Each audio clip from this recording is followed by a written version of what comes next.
A bearded Jay Adonde is here. I haven't seen this.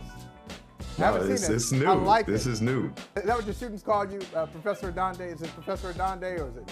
They've been known to call me that. Yes.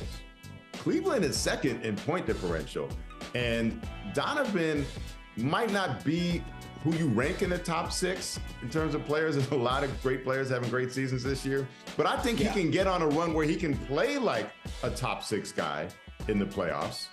And do you think those two things could happen? Should we be taking him seriously as a championship contender because some of the indicators are there? No. I dislike likes on text messages. Who thought that was a good idea? If we're text messaging, we're friends, right? We know each other. I don't need to get your reaction. I can assume that if I tell a joke, you probably find it funny. We share things in common.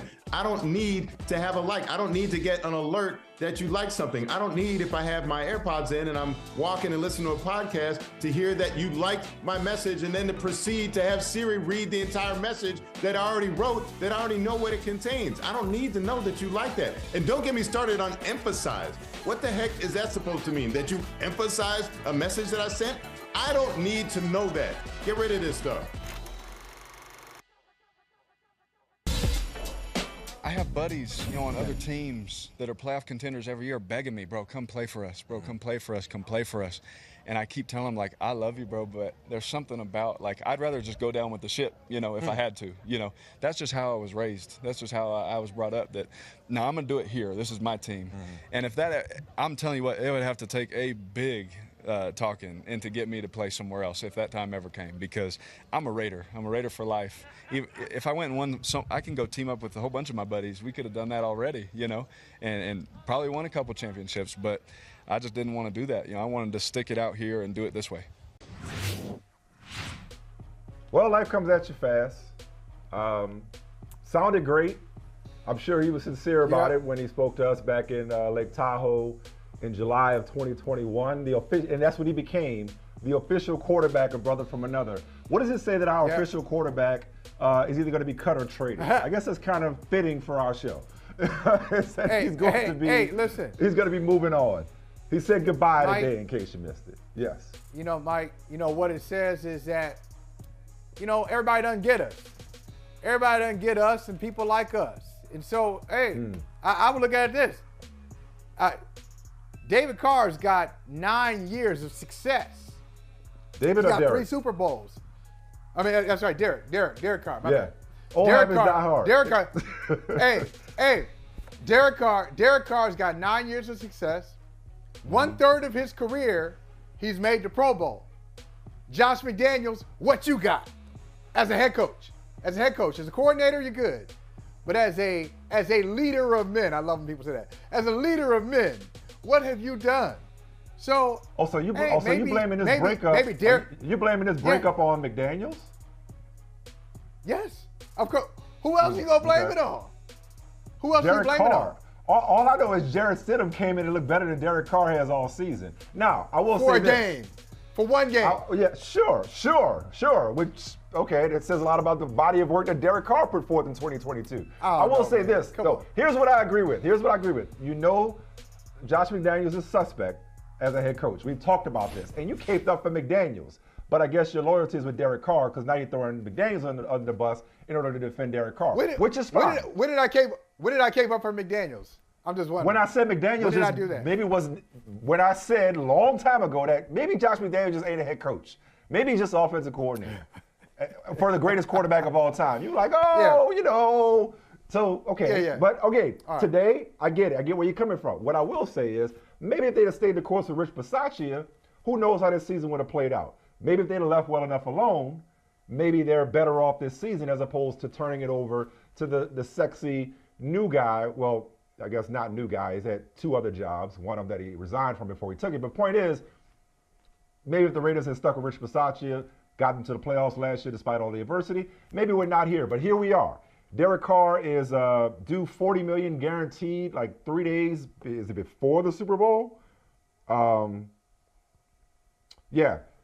days after the Super Bowl, I beg your pardon. 3 days after the Super Bowl, he is due $40 million guaranteed. He also has a no-trade clause, which means that it is unlikely that even though the Raiders are exploring the trade market, that they're going to come to a deal with another team willing to give them draft compensation and a team that Derek Carr is willing to sign off on going to, when he can just force his way out by sitting there and doing nothing and getting his release and being a free agent.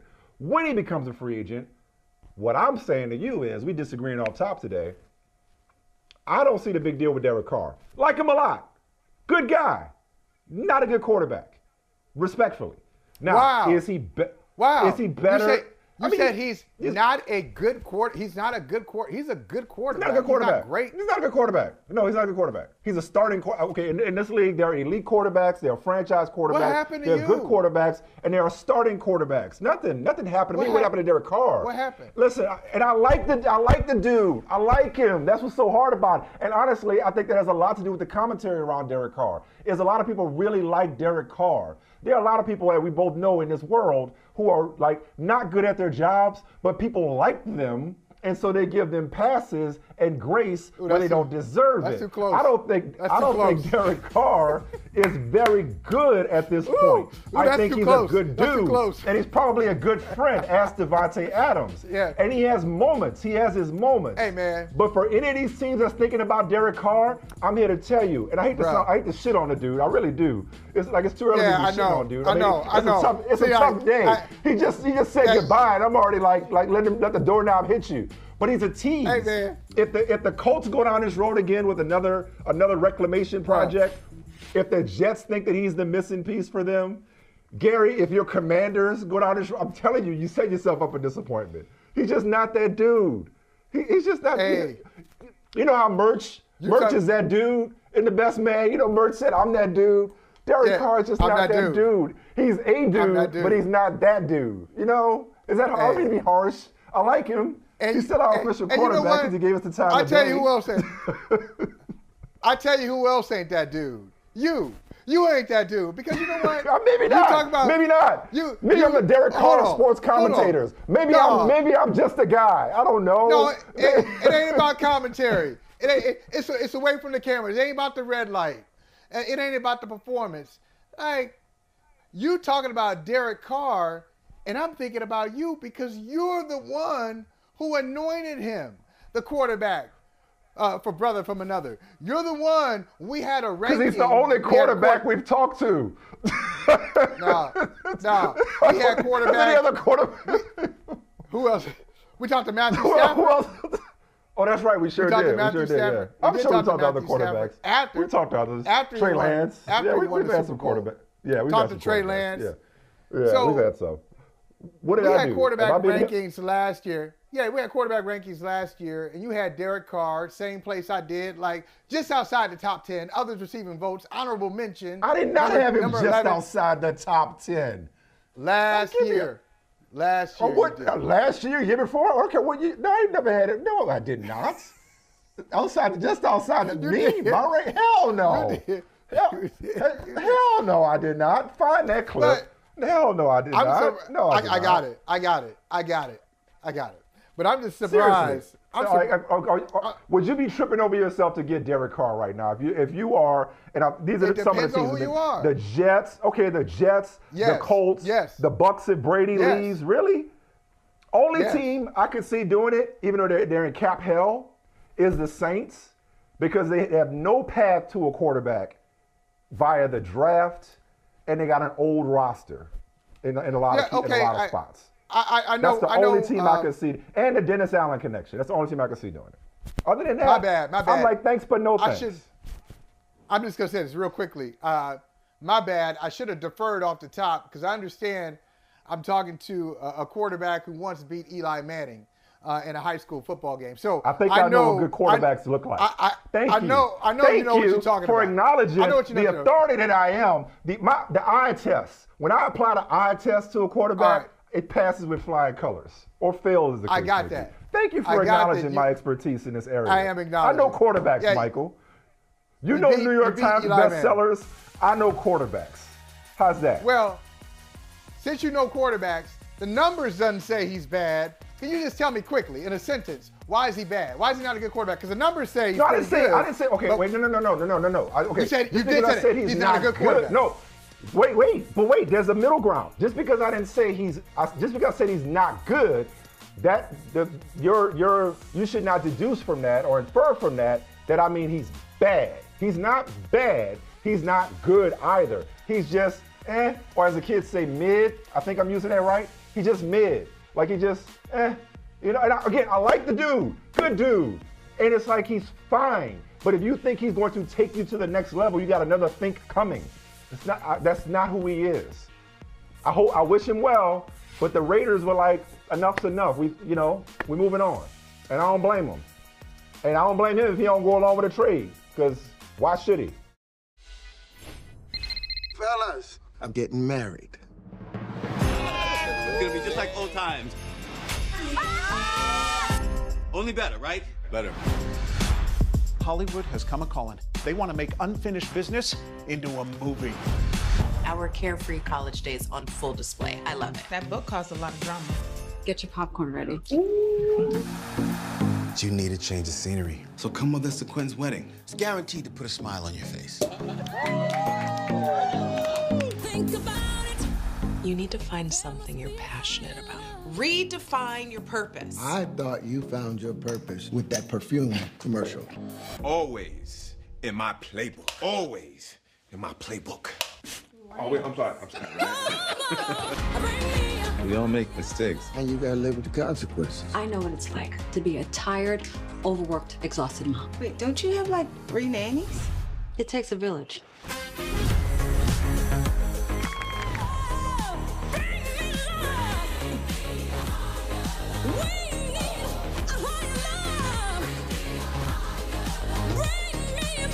Life doesn't always go the way we expect, but if we're lucky, we end up where we're supposed to. We're actually really looking forward to some husband and wife time. Yes, we are. Are you two gonna have sex? What's sex? A really yummy dessert. Then can I have sex? Okay. Do you know who I want to play me? Who? Beyonce. Get your coins together, brother.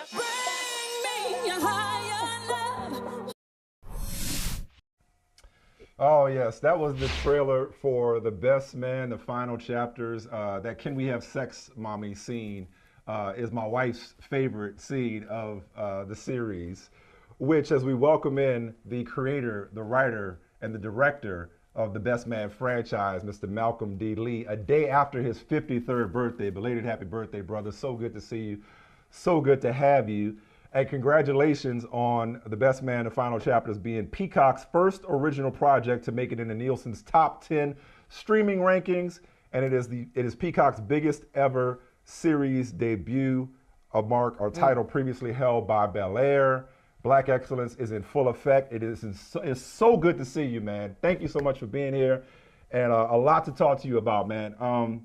So like, when I called you earlier, of course, man, appreciate you taking the time. When I called you earlier, and just to catch up and check in with you before we had this conversation, you were busy cooking. You were getting ahead on dinner, and that got me to thinking. Now I don't cook. I don't know how to cook. I don't like to cook, and I don't know which is which. I don't know if I don't know how to cook because I don't like it, or I don't like to because I don't know how. But I don't cook. Okay. But people who do cook and cook well, you know how they'll taste the food and be like, damn, I put my foot in that, you know? At what point did you and your Best Man family know, with the Best Man final chapters in particular, oh, we did that. Oh yeah, we put our foot in that. When did y'all know that this was like a hit? This was special. This was a fitting conclusion to this franchise. Well, you know, I think you hit it at the last part of your question. You know, when do we know? Like, I think from the beginning of the, you know, when we first came out with the first Best Man, I felt like we were making a classic, and that was my intention. And then everything after that, to me, had to just hit that standard or go beyond it. And so I was trying to do that with Best Man Final Chapters, but television show is different. There's many more episodes. There's a lot more cooks in the kitchen, a lot more writers. There's directors involved other than me. There's writers involved other than me, and a lot of opinions from the studio. So when we finished, I felt like I think it's up to the standard that we've set already. But it really wasn't until I started hearing feedback from other people just saying like, "Oh my God, it's so good, it's so good, it's so good." It's better than we could have imagined. Caution. I was cautiously optimistic, and then but of course, and I think that it turned out well, and I think people really enjoy it and people are embraced it. So that's very, very lovely. So I don't know that I ever was in the kitchen on Best Man. Have been like, yo, that's it. We killed it. I was kind of like, I hope they like it. It's like here it is served, and then we'll see. Well, but I'm gonna tell you, y'all killed it. It is better. Like Merch said, it's like old times, only better. It's better than we could have ever hoped for, asked for, expected, or imagined. And Michael, before you ask your question, I'm going to just give anybody watching this fair warning. It debuted December 22nd. You have had plenty of time to binge watch this. Some of us binge watched it when it first dropped, or binge watched it multiple times. So here's your spoiler alerts. We don't care. Like, we talking about this thing. So go ahead, Michael. Yeah.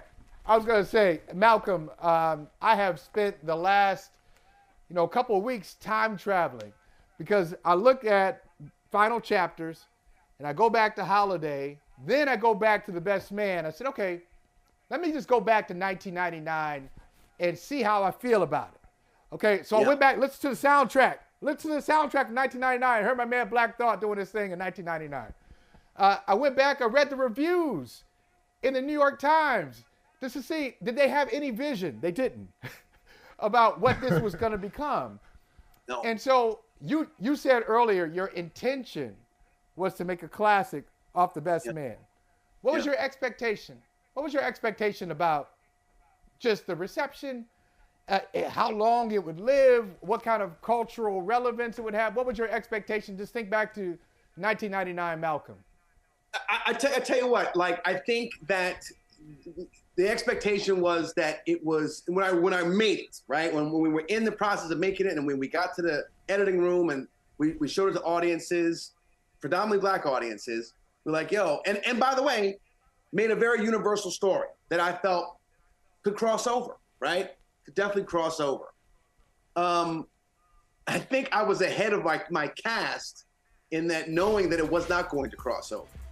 And so I thought what I thought was we got a long way to go, as a culture, as Americans, to accept seeing 8 Black faces on a movie poster that was not Denzel, Eddie Murphy, or Will Smith, right? And that made people say, oh, I can see that.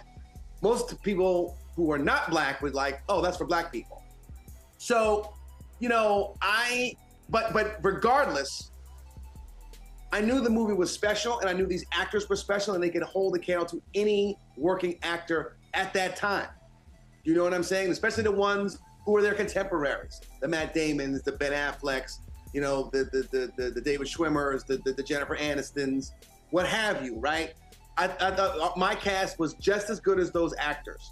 And over time, people have enjoyed them. So when we got The Best Man Holiday, our respective cast members had built their own audiences, and it was a bigger opening weekend with the Best Man Holiday. And I think that was because of, yes, primarily Black people coming out to see it, and the next generation of Black people, 13 years of being reared on The Best Man on television, made people say, oh, I want to see that. I like that movie. I want to see what the character's doing next. But I also think that there were, some crossover at that time. Malcolm, you talked about the cooks in the kitchen, staying with that analogy. So, Robert Townsend, the great Robert Townsend, you had Stacey Muhammad, and you had Charles Stone. I mean, the only thing I watch about as much as The Best Man is Paid in Full. You had Charles Stone, and all of them direct episodes of the series. You directed 4.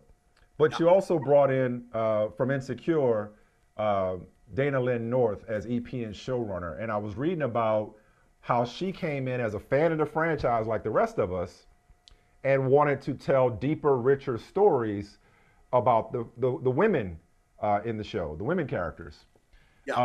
which you had the opportunity to do with a limited series as opposed to a feature film. So I'd love for you to speak to that, but also just in general, man, like, what is your favorite story, discussion, argument, memory from this powerhouse writer's room? Well, in partnering with Dana, it was great because, she's a TV veteran, really kind of guided me through okay, the workings of a writer's room, in building episodes, building a season, and then, building a staff. That was fantastic to, have that first experience go as well as it did because we had some really great writers. I can't necessarily recall an argument. We had plenty of discussions, but never an argument really, because I was I kind of knew what I wanted to do, even though the other writers and Dana were integral in building the season.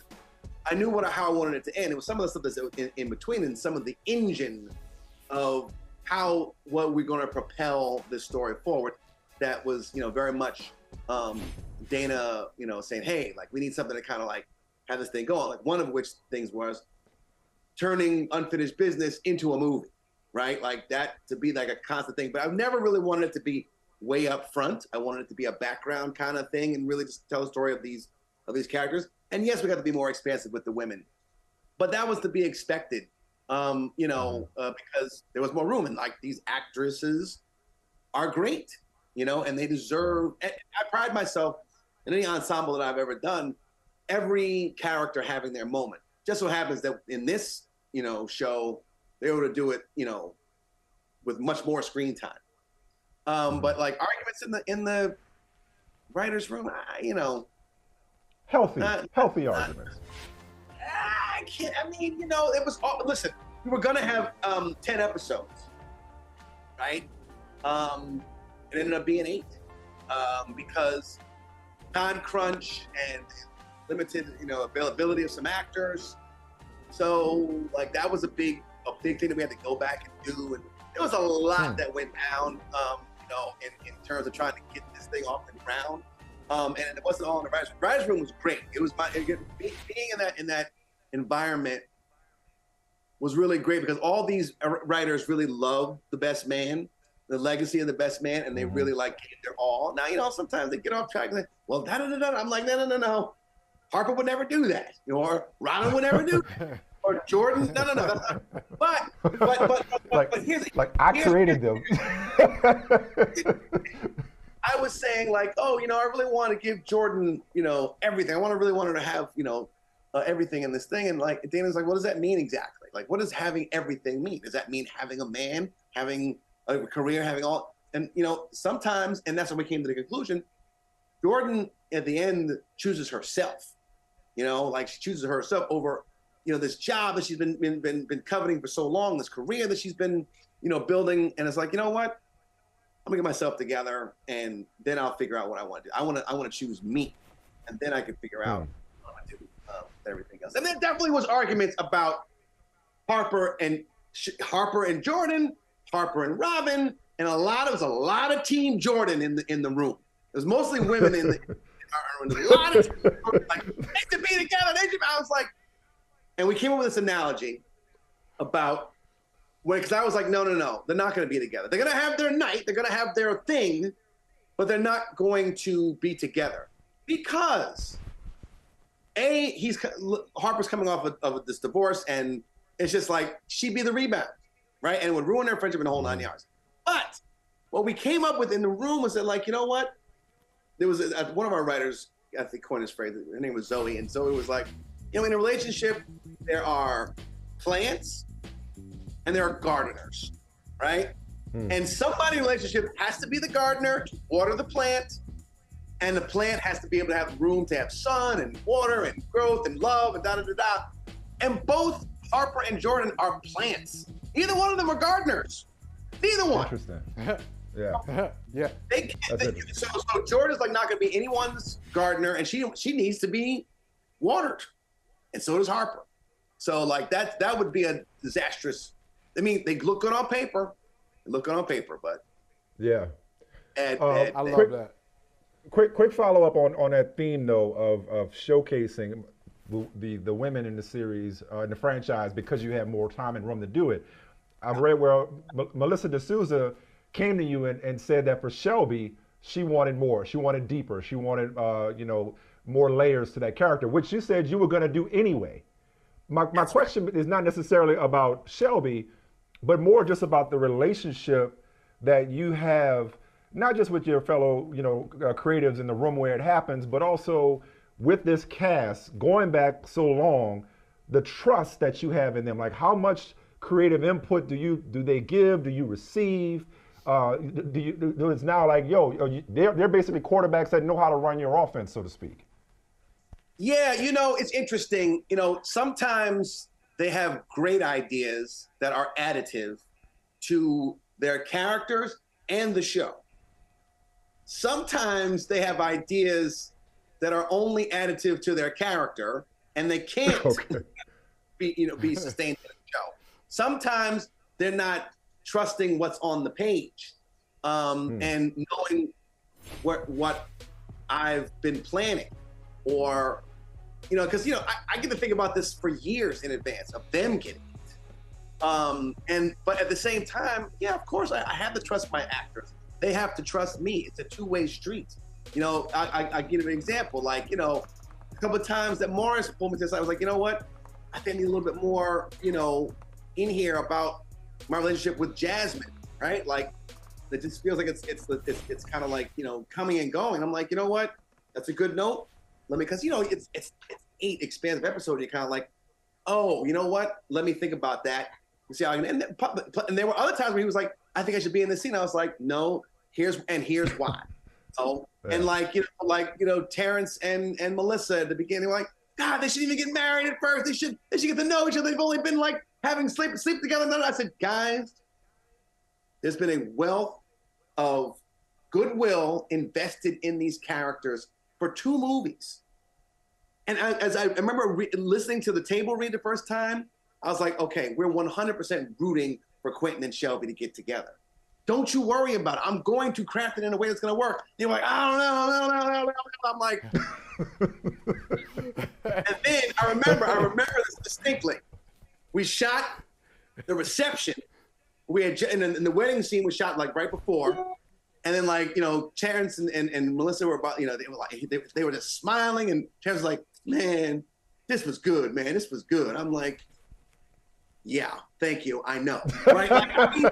This is what I do. It's my job to know. Right? It's my job. And by the way, I've been through it with this cast. I've been through it with other casts where they're just like, I don't know what they're doing. I'm not sure about. And they see it and they go, wow, okay, I see what you were doing there. I understand now. It's like, you just have, particularly with this cast, 23 years, 2 movies, 8 episodes. It's like the trusts should be there. And it's not always though, but it's like, because people they have other experiences and they have other times with other people, and things don't turn out the way they think. But yes, in terms of Melissa idea about doing a striptease, that was her idea. I said, great idea. Let's do that. That was, wow. 100% her idea. Wow. And that was a great callback. That was great. Yeah, no, it was great. To the garter in the first movie, and great.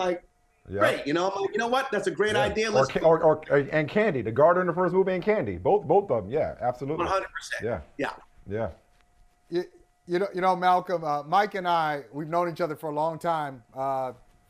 Since The Best Man came out. I think we met in 1999. So that's our relationship spans the Best Man. So we've known each other for a long time. Sometimes we text. And we were in each other's weddings as well.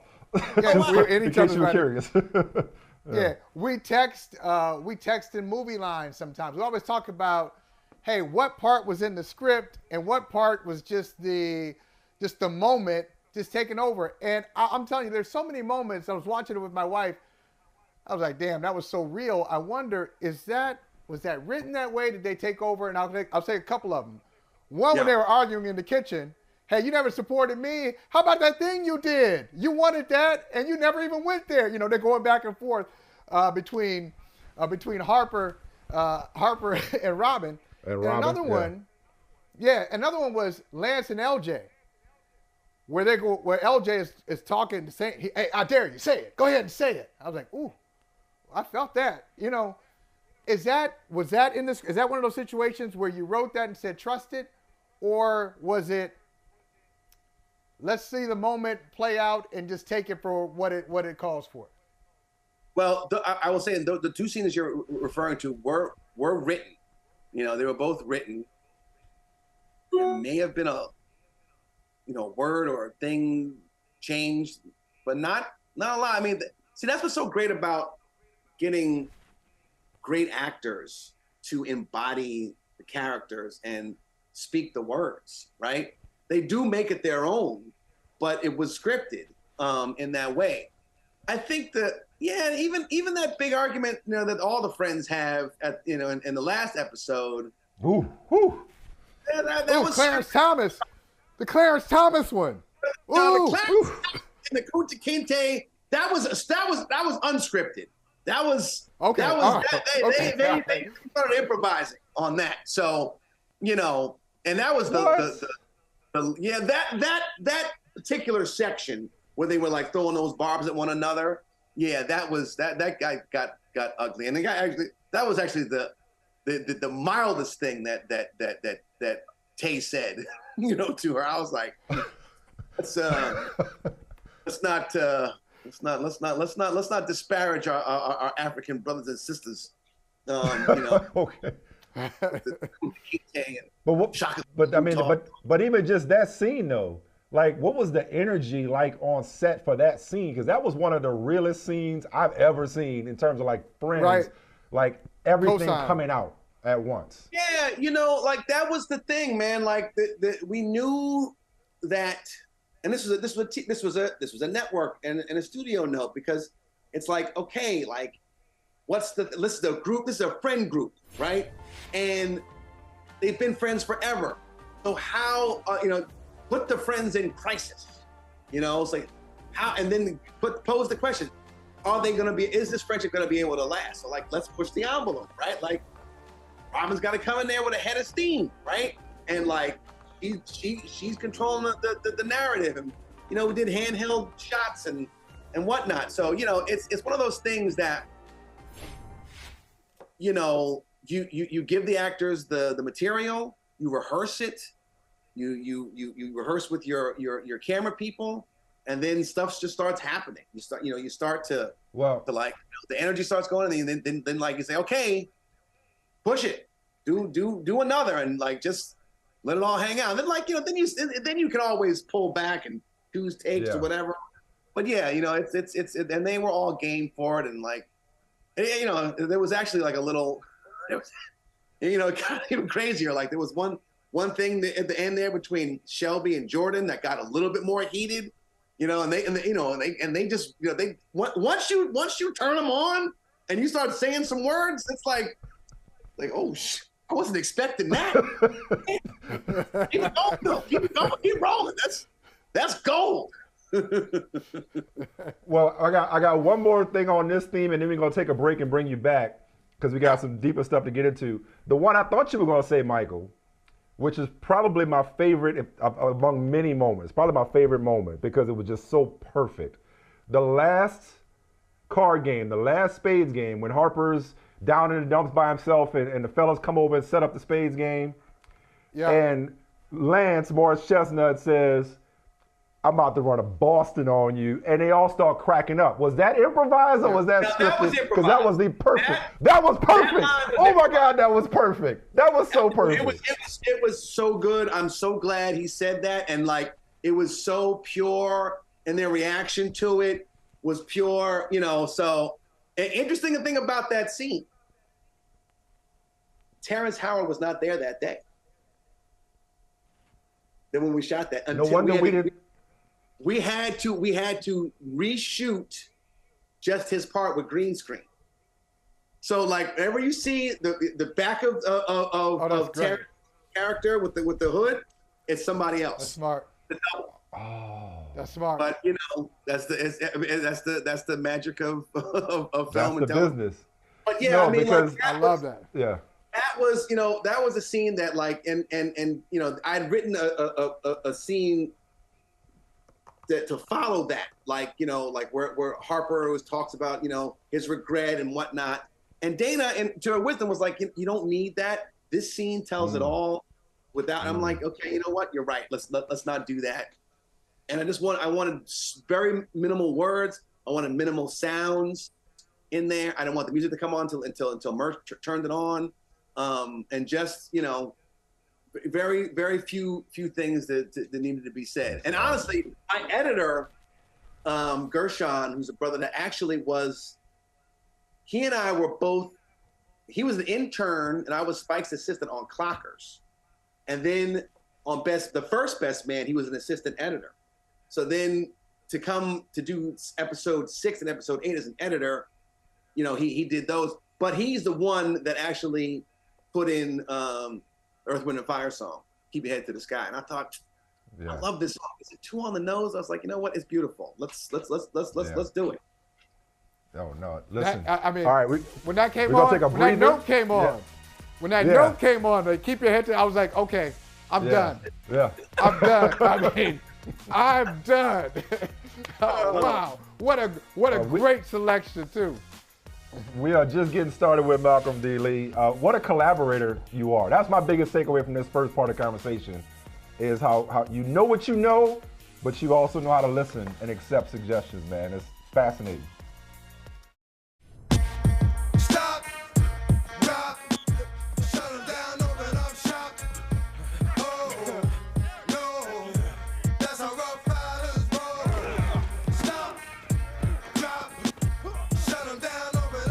The comeback kid or the comeback senior citizen. At 48, can former New York Giants running back Lance Sullivan do it again? Well, it always feels good to come back out here with the guys, camaraderie, smack talking. Will you be in the starting lineup? That's going to be up to the coach, but I like my chances. Look, Lance Sullivan is 48 years old. The kids that are playing football now, they weren't even alive when Jodeci was around. He's too long in the tooth. And while I get it, you want to revive your youth, I understand that, but you're too old, dog. You're too old. Sit down, retire, and enjoy some Metamucil. I suggest people start putting some respect on Lance Sullivan's name and his game. The all-time leading rusher still has some gas in the tank. He might got that gas, but you talk about gas in the tank for like playing football? Hell no. We've never seen anyone at 48 years old play at a high level at his position. Not even at 38. Have you seen the practice footage? This man looks like he has been dipped into the fountain of youth and also holy water. Kool-Aid is bad for your health. Please stop drinking it. They're at the retirement home right now trying to figure out where he's at because he missed bingo night. Can we at least give the brother a chance before we pick him apart? Way to save face there, Like, who among us has not tried and failed and fallen and gotten back up just to tell about it? And in other news, the short-lived comeback king, Lance Sullivan, has been hired by the Giants as an assistant coach. Damn, that was quick. All right, now for the top 10 most talked about sports highlights. Coming in at number 10 from MMA, check out this takedown from Grant Sterling on Dustin Crowley. Talk about short-lived. Like, I thought it was over for my man right there. I thought that was a wrap. Poor baby. Got a family, got kids. They're trying to dice there. Every hood, every city, every ghetto. Need a black superhero. I love it. I love it. So here's Malcolm Lee. That's all I want to know. All right, Malcolm, was it like 20 takes, 25 takes on Michael Smith? Did you say, oh man, we got the wrong guy? Man, we should have brought in somebody else. Only 16 takes. That's it. That's all. He was great. And honestly, it was great to have Michael. I mean, it's funny. At the Super Bowl, when we saw each other, I was like, hey, we could reconnect because we had met before. And I was just like, I may have something for you to do. And then I called him up and he was like, yo, I'm down. So it was great to him and Maria and Jamel. I mean, that's also the beautiful thing about it. Is like, the best man touched so many people across so much different walks of life, right? Like sportscasters, news people, musicians, and like who have huge audiences, but like they're black. Everybody's black, and they down be in it, man. Like, you know, Stephen A. Smith and you name it. It's like we have so many people like did cameos in this because they just loved the franchise. And so 100%. Like I feel like really lucky about that, you know, and that like I'm sure like some people's bosses were like, what are you doing? What's this shit? What show is this?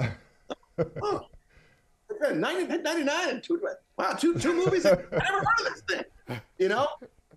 But you know, those that know. Well, it was an honor, and I'm grateful for it. I'm telling you, man. I have not been cool in my wife's eyes until December of 2022.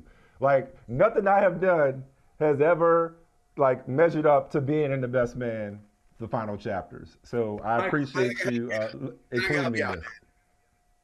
Oh yes, listen, I've been living off of that for a while, and no, it was just great to, because I mean, like, and Michael referenced it earlier.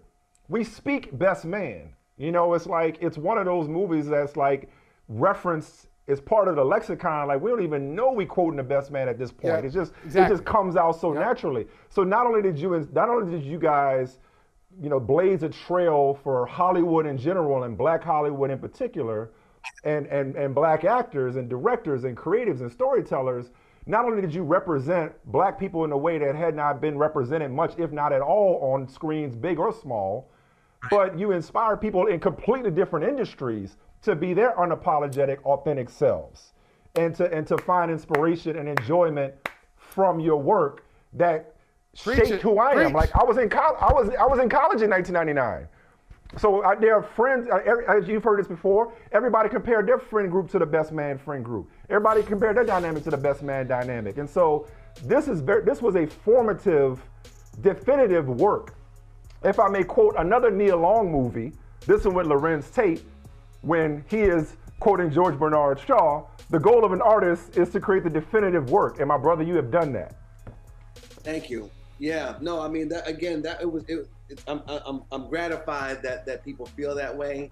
That was the intention. It was certainly, you know, there's all this talk in the past 3-4 years about, representation matters.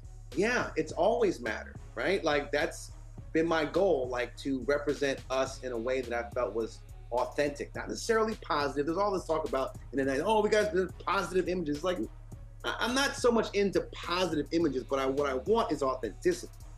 And to make sure that we are represented in ways, particularly black men, that, you know, were layered and universal, and not like educated black men on screen in the, you know, the 90s and the 80s were you know, very stiff and, you know, buttoned up, and they checked their ethnicity at the door and all this jazz. And I'm like, that was not who I was as an undergrad, you know, at Georgetown, and this is not how I interact with people, right? So like, these aren't representative of my friendships. Like when we're not an anomaly, and we're not, you know, like a one-off. Like there's several of us who are educated and articulate.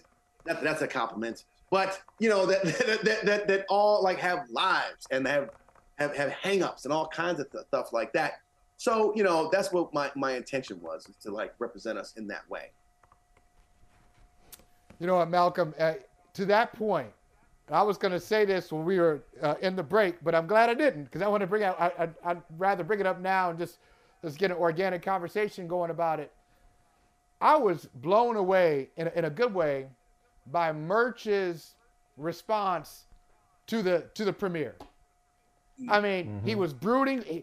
He had gone through something anyway. Right. He didn't really have a release for what happened. Then he's kind of reconciling his feelings about this trailer. Like, I don't like this shit. Okay, I don't like it. Right. But what I liked about it, what I really loved about his character, is when he's walking his daughters to school and he says that, and the tears in his eyes, that hurts my feelings. Thank you.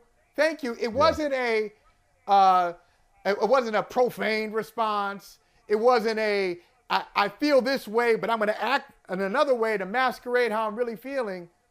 I thought it was real. I thought it was raw. how do you just? What is your insight on? You got plenty of insight on it, obviously. What is your insight just on that piece there for merch? You know, I love that scene that you're referencing. You know, I wasn't there that day. Robert Townsend, you know, directed that scene, and I had heard about it before I saw it. Right, I heard from the '80s, like, oh my God, Harold killed this scene today. Blah blah blah blah blah. I was like, of course, Harold's a brilliant actor, right? Brilliant. And I think that, a scene I definitely rewrote, and I wanted, merch to have, this real conversation and say like, yo, man, like, I'm tired of this. I'm tired of how y'all treat me. I'm tired of how I'm perceived in the world. I can't, like you're supposed to be my friend, and this how you think of me, And by the way, I don't think Harper does think of him in that way. I mean, there was definitely some things even in the book when in the first movie we talked about, you didn't make me sound any kind of I'm henpecked, da da da. But yeah, I think that was always the impetus. I think certainly we got to it a little bit in. I got to it in both movies, to tell you the truth. Like I remember. I wanted to also not only like represent us, but I also want to normalize black men in America, black people in America, blackness in America. And so, like, I remember the first movie, Harper, screams out to Robin, "I need you," right? Yeah. You can hear the audience. Dudes were like, bitch, this nigga, da da da da. I'm just like, right? Like, it's okay. But because they're uncomfortable, with feeling and expressing that. And like, that's some bitch shit, that's some punk stuff, right? And so, right. But Best Man Holiday, Quentin asked Harper, "Hey, man, you need some money, right?" Like, yes. Do you need some money? Like, yes. And then, like, when Mia dies and Lance is pouring his heart out, dude crying in the audience, right? I still cannot watch Mia go in the ground. I cannot watch Mia go in the ground. Listen, we're coming up on the end of the show. I gotta ask you, because we talked about it on the phone earlier, and I want to tell you for the show. What is your take on the online controversy around who's the villain between Robin and Harper? Because a lot of people are blaming Robin for taking Mia to Ghana, and I'm like, Harper's an a-hole. I mean, but anyway, your thoughts. First of all, I never thought my show or my movie had like a villain in it, right? Like, these are all these people that was never there. Like, these are just people, right? But it's good. It's always good to have spark healthy debate. But there's a lot of people that are coming for Robin. Like, like, oh my God, she was terrible. She's trash. She shouldn't have done that. Yada, yada, yada. And I'm like, I think there's a lot of women and a lot of dudes too, but a lot of women that are like not defending her and think, oh, she's wishy-washy. She was the second choice anyway, blah, blah, blah. I think, people have to like understand, where they are, where they were in their mid-20s, right? And when they say, if the person that you're with asked you to marry, and yes, there was some extenuating circumstances and some things that happened, but hey, like, he loves me. I think he loves me, and I love him, right? So we're gonna make a go of this. I think like Robin's finally in this show, like getting her voice and standing up for herself, and more than that, I think Robin is disgruntled with America and the status quo and always fighting. And she doesn't want to fight, right? Yeah. She doesn't want to like, live this life where like she has to always, be defending stuff and what she just wants to live as a person. Yeah. And I think Harper's been, he's a little stubborn and stuck in his ways and not giving. Now, she set it up that way. She certainly like gave a lot of rubber, but then she's like, you know what? No longer. And she's dropped those breadcrumbs from the very start of the series. Hey, we got a minute left, man. And Robin is representative of how fearless you guys were with tackling issues beyond their world, by the way. Bravo on that. I've read you say several times where you've taken these characters as far as you can go in your mind. That you're done with. Is it really, really done, or is there any change in your mind maybe down the road? Could we see an elderly Best Man reboot? Best Man, assisted living? maybe. Yeah. But it won't be anytime soon. There'll be a lot of stories from Malcolm D. Lee in between now and then, God willing. You know what I mean? Yes, but sir. I think, okay, this was meant to be the final chapters. That's all I got.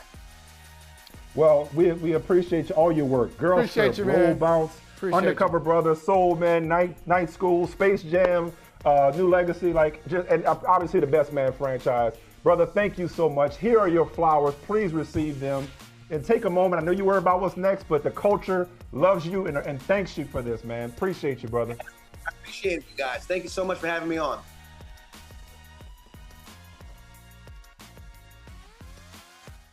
Hey, thank you for watching Brother from Another. If you haven't hit that subscribe button, go ahead and do that now. Don't forget, you can catch us 3 to 4 weekdays on PeacockTV.com and on Sirius XM Channel 85.